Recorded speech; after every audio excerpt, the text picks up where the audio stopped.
किसी ने कहा सीता तो किसी ने कहा गीता, लेकिन जब नाम पूछा जाए इस अंदाज में कि तुम्हारा नाम क्या है बसंती, तो पता चलता है कि ये हैं the dream girl Hema Malini. अरे आप चिल्लाते क्यों हैं, जरा आहिस्ता बात कीजिए। भारतीय सिनेमा की सबसे सफल हीरोइंस में से एक, जिन्होंने जबरदस्त सुपरस्टारडम हासिल किया।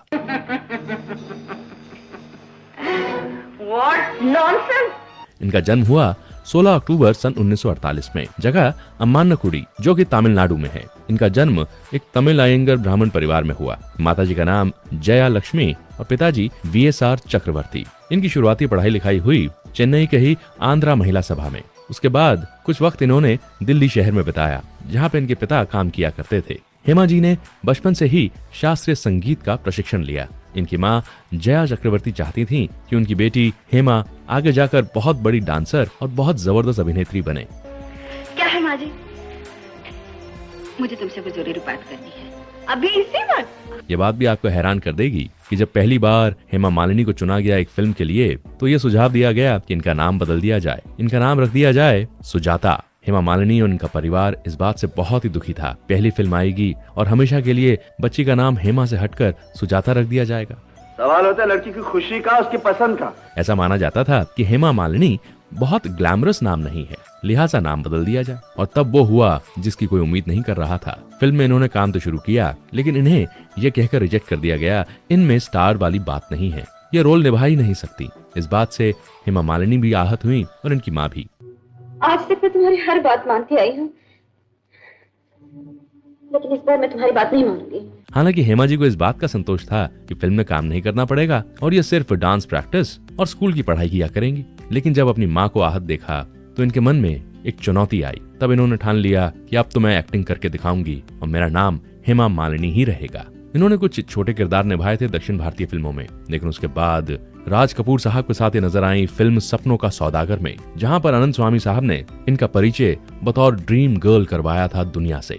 वहाँ हर काम नए सिरे से करना होगा। क्या मैं कर सकूंगी? जरूर कर सकोगी। तब हेमा जी ने ये सवाल जरूर पूछा था कि मेरा नाम तो हेमा मालिनी है, ये ड्रीम गर्ल क्या है। तब इन्हें समझाया गया कि इस तरह से तुम्हारा परिचय हिंदी फिल्मों में कराया जाएगा। ये बात तब कोई नहीं जानता था कि ड्रीम गर्ल टाइटल सदा सदा के लिए हेमा जी के साथ जुड़ जाएगा। इनके स्क्रीन टेस्ट के लिए इन्हें मशहूर फिल्म जिस देश में गंगा बहती है के डायलॉग्स दिए गए। वो डायलॉग्स जो जबरदस्त अभिनेत्री पद्मिनी जी ने बोले थे, और साथ ही फिल्म संगम में जो किरदार वैजयंती माला जी ने निभाया था, वही सीन इनसे भी करवाया गया। 2 अलग अलग वेशभूषाओं में इनका स्क्रीन टेस्ट हुआ और ये सभी की उम्मीदों पे खरी उतरी। अरे ये क्या? देवी को खुश करने के लिए पुजारी के पास बस एक ही रास्ता है। मैं देवी हूँ। और नहीं तो क्या।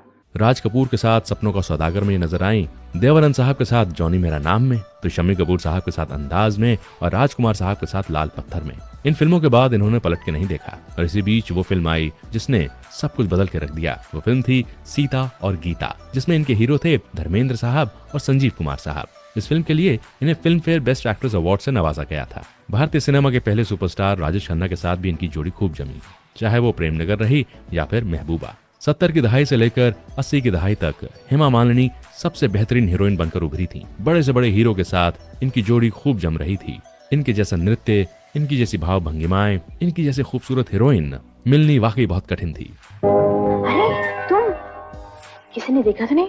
जाने मन, तेरे सिवा किसकी क्या मजाल जो मेरे सामने आंख उठा के देख ले। फिर तो मल्टी स्टारर फिल्म्स में भी इनके हुनर का बोलबाला सबने देखा, चाहे वो क्रांति रही कि नसीब। ये बात भी मशहूर रही कि इनके पिता चाहते थे कि हेमा की अब शादी हो जाए। अरे व्हाट नॉनसेंस, एक बार कह दिया ना कि लड़का बहुत अच्छा है, बाप दादा की लाखों की जायदाद है और खुद भी लाखों कमाता है।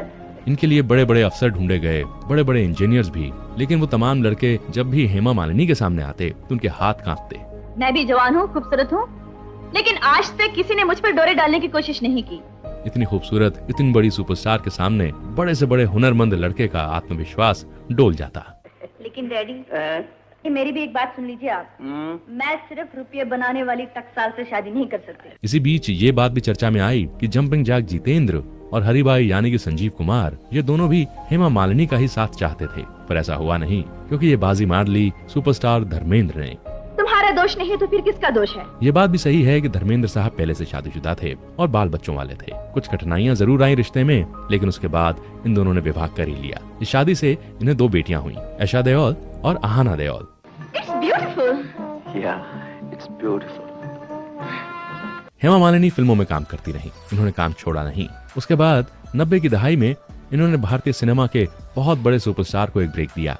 फिल्म रही दिल आशना है और सुपरस्टार शाहरुख खान। हीरोइन थी इस फिल्म में दिव्या भारती। ये फिल्म हेमा जी ने डायरेक्ट करी। इन्होंने एक और बड़ी अनोखी फिल्म डायरेक्ट करी थी जिसका नाम था मोहिनी, जिसमें इनकी नीस मधु और अभिनेता सुदेश बैरी थे। हालांकि उसी वक्त के आसपास इन्होंने टीवी सीरियल नुपुर भी बनाया था, जो कि एक नृत्यांगना की कहानी पर आधारित था। राजेश खन्ना, अमिताभ बच्चन, विनोद खन्ना, धर्मेंद्र, सभी के साथ इनकी केमिस्ट्री सिल्वर स्क्रीन पर खूब पसंद की जाती। एक्शन फिल्म्स रहीं या फिर हटके फिल्म्स या फिर पैरेलल सिनेमा, जिसमें एक चादर मैली सी का नाम सबसे ऊपर आता है।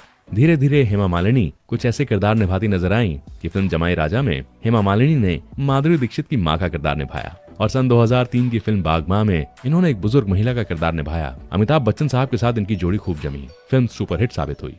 गीता, तुम अभी बच्चे हो, तुम नहीं जानती संसार क्या होता है, समाज क्या होता है, बिरादरी क्या होती है। 90 की दहाई में इन्होंने अपने साथी कलाकार विनोद खन्ना के लिए इलेक्शन कैंपेनिंग करी और आगे जाकर ये भारतीय जनता पार्टी की सदस्य बनी और फिर member of parliament. Hema Malini और धर्मेंद्र साहब की बेटी ऐशा देओल फिल्मों में नजर आई और दूसरी बेटी आहाना फिल्मों से जरा दूर ही रही।